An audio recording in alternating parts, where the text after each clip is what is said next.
Hey, how's it going, everyone? So, I've noticed there hasn't really been an updated tutorial for Munker, let alone one for the 2.310, unless I'm missing it, which maybe there is one somewhere, and again, I am missing it, but spoke with a few players who don't know how to use Munker, and I thought I would make a kind of a quick tutorial. So, this is going to be how to use Munker 2.310, the latest build, beta build, how I run my sims, how to build the tree. I'm going to go over the basic interface, not too deep, but enough so hopefully those who are new to Munker or want to use the latest build are a little bit more comfortable using it. That being said, we'll jump straight in. So when you first open the program, this is going to be the page you see. And this is the tree building interface, basically.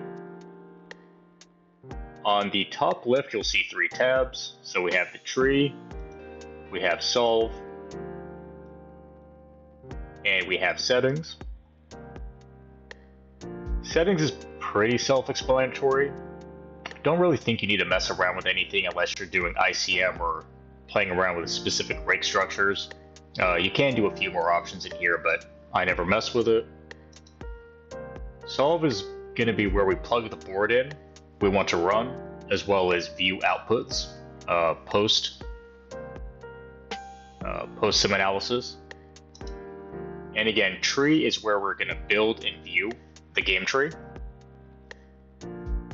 On the top left, you're going to see a yellow icon. When it's yellow, it lets you, so this button alone, start with that.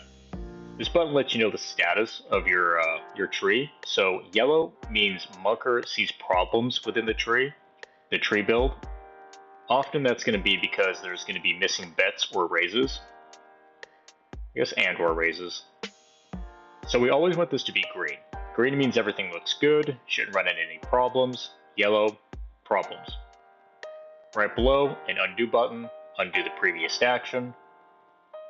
Below that, count nodes. This is just going to show you how many nodes there are. Use it if you want, I never do. On the right hand side is going to be a visual representation of the tree as well as info on the tree. So if we click on a node and then a different node, you'll notice this changes. I kind of like looking at this. I'm a visual type of person, so anytime I can see what's going on as I'm building my tree, that just helps me. Bottom right, you're going to see actions down below. So these are going to be preset and custom betting actions. We can add them one by one to the tree, but I think there's a more efficient way, which I will show shortly. You can ignore all this garbage unless you want to dive a bit deeper. I don't ever use it. And now I will show you how to run a sim. Okay, so I have a hand pulled up I played yesterday, and I'm not going to dive into the hand, given I just want this to be about how to use Munker Solver. But just to recap on action, so pre-flop, button opens, we 3-bet, button calls. So if we wanted to run a sim on this hand, what we would do is click New on the top left, and that's going to start one of three windows. This first one lets us plug in the street, the number of players, the type of game, the type of limit, and we are playing PLO. We're on the flop, so type in or click on the current street. We're heads up, so 2 players. I will say real quick, I would avoid running pre-flop. It takes way too long, not efficient, and it's just easier to download pre-flop sims. And I will show you how I get pre-flop ranges shortly. So click next. Pot's going to be 112 if I remember correctly. Button's going to have 485, and we're going to have, I think, 445? Is that correct? Yes. Okay. So the way Solver assigns stacks to each player, this first one is going to be basically player 0. So the button's always going to be player 0. And I believe it works clockwise. So small blind's going to be 1. If we had 3 players, the big blind would be player 2. Click next. Third and final window is going to be the how you want to form your tree, how you want to construct it. I like leaving it blank as an empty tree. Next, we want to load ranges. So what we want to do is click on the ranges button up here, and here's how I plug my ranges in. You can get preflop ranges elsewhere, but I found that PLO Mastermind does a very good job. So yeah, we're in PLO 500, perfect. Okay, so I'm in the preflop section on PLO Mastermind, so preflop sim PLO 500.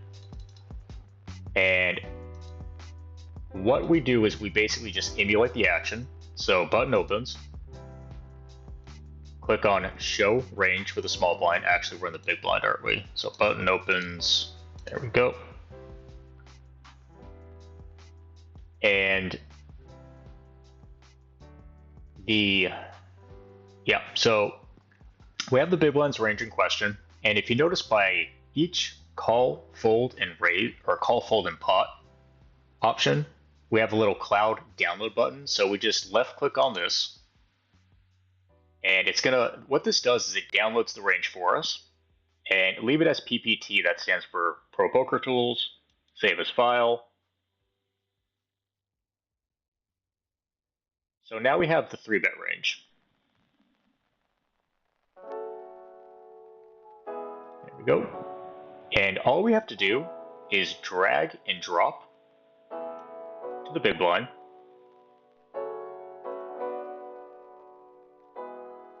Back over to the button.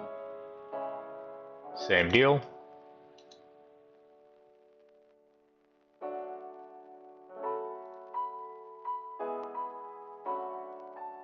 Double check this is good. Yep, that adds up.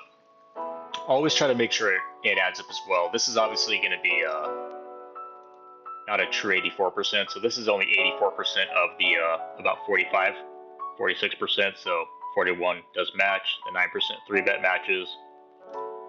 And all we have to do now is just click exit. It saves and registers automatically. We're going to click over to the solve tab, and again, this is where we plug the board we want in. So King 6-6 with hearts and clubs. So King of Hearts, 6 of Hearts, 6 of Clubs. That's all we have to do, nothing else. Back over to tree. Fourth and final step is just to add the bet sizings. And again, we can do this one by one, but it can get a little messy. So the way I do it is I right click on top node, add to all, custom filter. And this window lets us plug in the bet sizings for each street. So we're going to click to make sure there's 3 open ones. The top blank ones are going to be the bet actions, and the bottom boxes are for the street. So we want flop, turn, and river.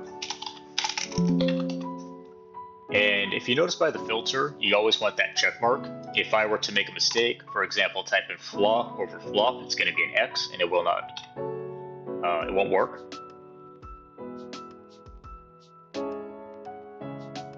And to the betting actions, typically I like to give the C better only one sizing for simplicity.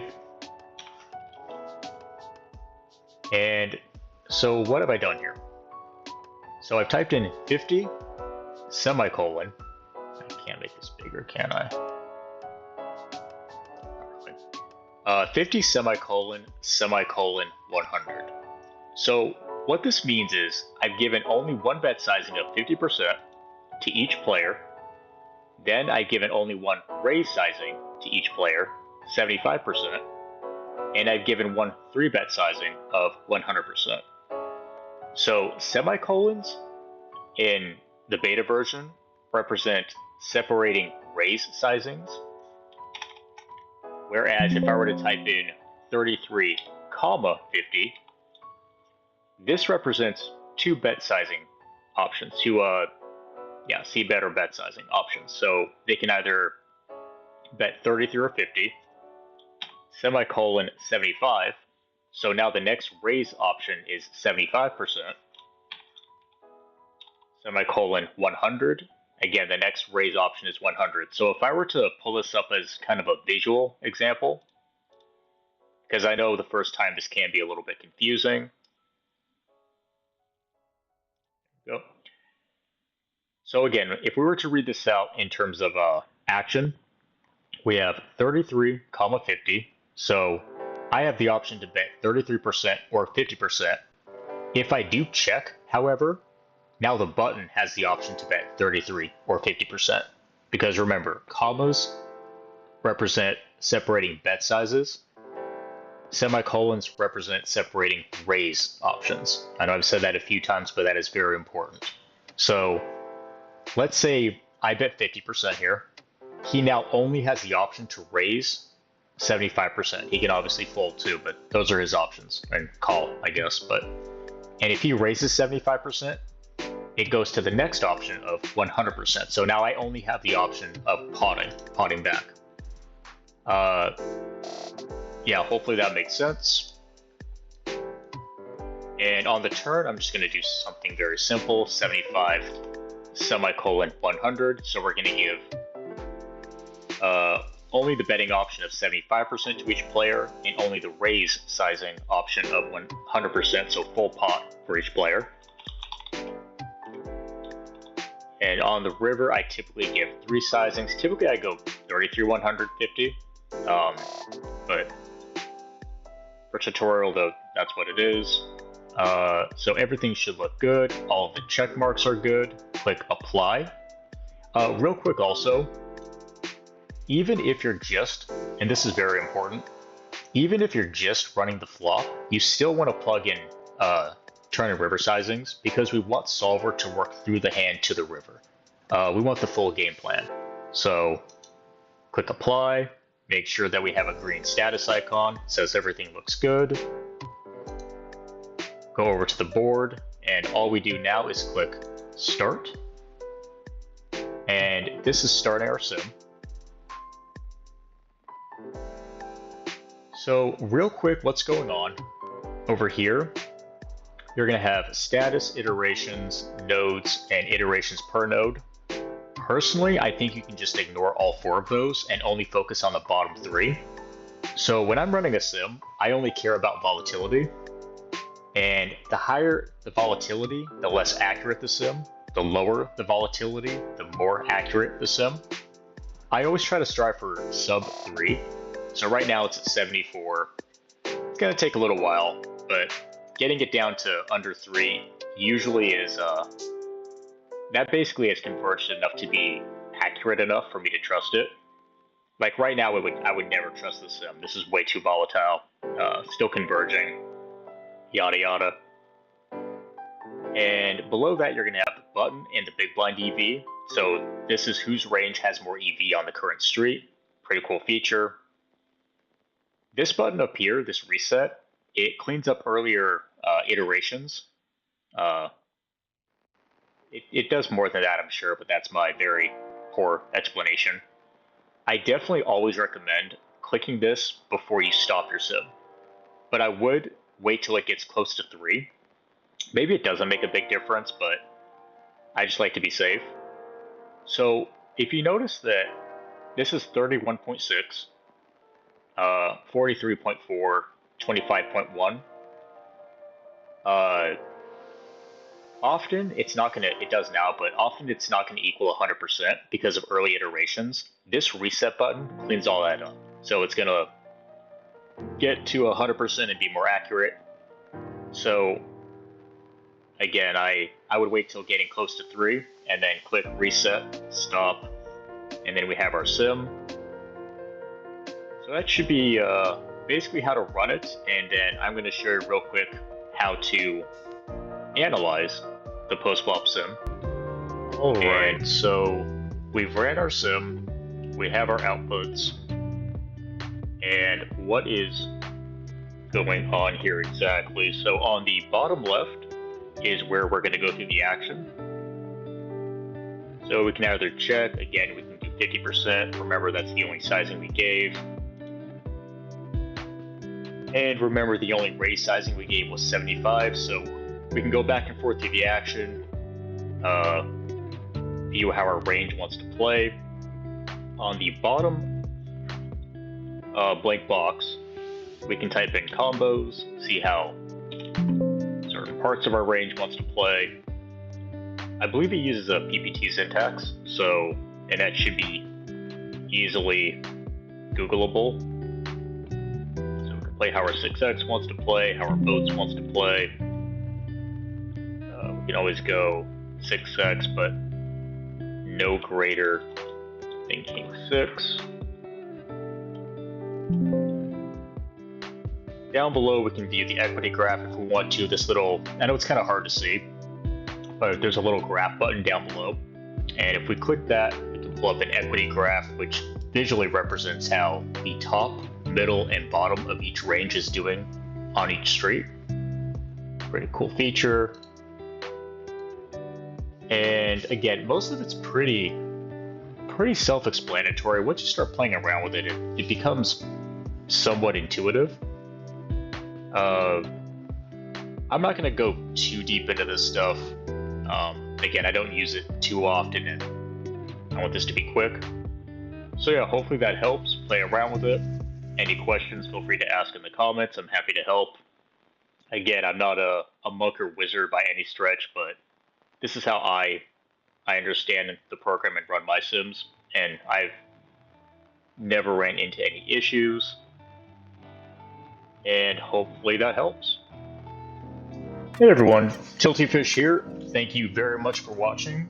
If you enjoyed this content and would like more, please don't forget to like and subscribe, and until next time.